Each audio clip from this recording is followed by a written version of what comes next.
After a brief respite from the cold today, it is back to much colder temperatures the second half of this week. And in fact, in a big way, we are dropping highs from the 30s and 40s to the teens and 20s. The biggest headline, though, is this growing risk now for a winter storm this weekend.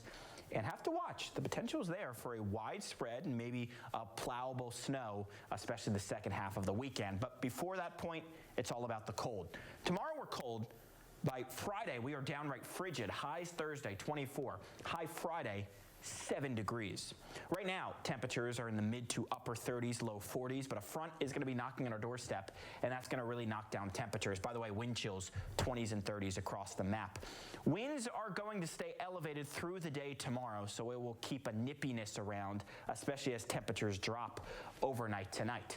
Along with the passing cold front, there could be some snow showers, especially focused closer towards the toll road, the typical spots that get some lake effect enhancement. So that could be around later this evening through the overnight period. Can't even rule out a few flakes getting into Fort Wayne and points south. Although the further south you go, you know the name of the game, the lesser threat of seeing lake effect snow. We'll start tomorrow off near 20 and just not move a whole lot, maybe tack on 5-6 degrees. So back to cold, back to very cold tomorrow. Highs stuck in the 20s with a breezy wind. It feels like the teens.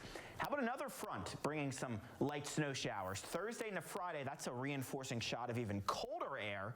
And look what that does to temperatures by Friday. Actual readings in the single digits. Feels like readings well below zero Friday, so very cold. We're not talking about much in the way of snow. For the most part, I think the majority of us maybe get a coating or so. You go off towards the north, though, look at that light blue color. That could be perhaps up to an inch, if not upwards of an inch, over the next couple of days. But the big ticket item is now looking like this weekend storm. Initially, it looked like some dry air was going to fend off the snow, which could still happen, but confidence is growing. The snow will be able to lift further north, and Saturday into Sunday, we could be talking about measurable, maybe a plowable snow. And the jury's still out exactly how heavy it will be. Meteorologist Tom Sater will be on later, and he will talk much more about this. Looks like the window of snow would be Saturday late day throughout the day on Sunday. Very cold temperatures, so the snow will have no trouble sticking and staying cold after the storm. Tonight, 18 degrees. We are talking about breezy winds tomorrow, 24, mix of sun and clouds, chance at a passing snow shower early, chance at a passing snow shower tomorrow night into Friday, then a much better chance of snow by the time we get to Sunday. We'll be watching that very closely. Whew. Tomorrow, the only day we're going to be over 20 degrees. All right, well, a massive